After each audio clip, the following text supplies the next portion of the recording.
লর্ডসে লড়াই করেও 22 রানের নাটকীয় হারে সিরিজে পিছিয়ে পড়েছে ভারত। সিরিজের চতুর্থ টেস্টে ফিরে আসার পথটা তাই মোটেও সহজ নয় টিম ইন্ডিয়ার জন্য। ব্যাটিং বোলিং দুই বিভাগে পরিবর্তন আনতে হচ্ছে তাদের। ওল্ড ট্রাফোর্ডে ভারত আগে কখনোই জেতেনি লাল বলের ক্রিকেটে।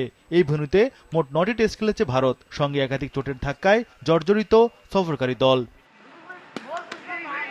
ঋষভ পন্থেরও চোট সারেনি পুরোপুরি, যে কারণে চতুর্থ টেস্টে পন্থ খেলতে পারেন কেবল ব্যাটার হিসেবে। সেক্ষেত্রে ধ্রুব জুরেল থাকবেন কিপার। ওয়ার্কলোড ম্যানেজমেন্টের কারণে 5 টেস্টের 3টিতে খেলার কথা জাসপ্রীত বুমরার। এরই মধ্যে 2 টেস্ট খেলেছেন এই ডানহাতি পেসার। এবার ওল্ড ট্রাফোর্ডেও খেলতে যাচ্ছেন, কারণ এই টেস্ট হারলেই যে সিরিজ হাতছাড়া হয়ে যাবে ভারতের। 3 টেস্টে না খেলতে পারা আর্শদীপ সিংকে ম্যানচেস্টারে খেলানোর কথা ছিল ভারতীয় টিম ম্যানেজমেন্টের, কিন্তু চোটের কারণে অভিষেক হচ্ছে না এই বাঁহাতি পেসারের। নীতিশ রেড্ডি আবার চোটের কারণে ছিটকে গেছেন পুরো সিরিজ থেকে। আকাশদীপেরও আঙুলে চোট রয়েছে, তাই একাদশে ফিরতে পারেন শার্দুল ঠাকুর কিংবা প্রসিদ্ধ কৃষ্ণা।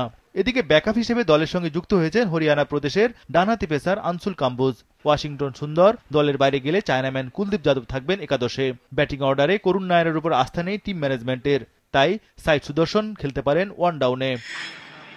অপরদিকে ভারতের বিপক্ষে সিরিজে এগিয়ে থেকে ফুরফুরে মেজাজে রয়েছে স্বাগতিক ইংল্যান্ড। বিশেষ করে বেন স্টোকসের নেতৃত্ব ও লড়াইয়ে পুরো টিম দারুণভাবে উজ্জীবিত রয়েছে।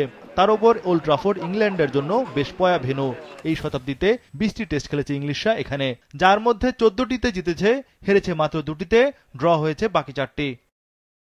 ম্যাচের আগে ইংলিশরা নিশ্চিত করেছে তাদের একাদশ। ওপেনিংয়ে টানা ব্যর্থতার পরও জায়গা ধরে রেখেছেন ডানহাতি জ্যাক ক্রাউলে। পেসার গাস আটকিনসন স্কোয়াডে থাকলেও লর্ডসের মতোই একাদশের বাইরে থাকছেন তিনি। তাই লর্ডস টেস্ট থেকে একটি পরিবর্তন কেবল স্বাগতিকদের। স্পিন অ্যাটাকে বশিরের চোটে 8 বছর পর দলে এলেন বাঁহাতি স্পিনার লিয়াম ডওসন।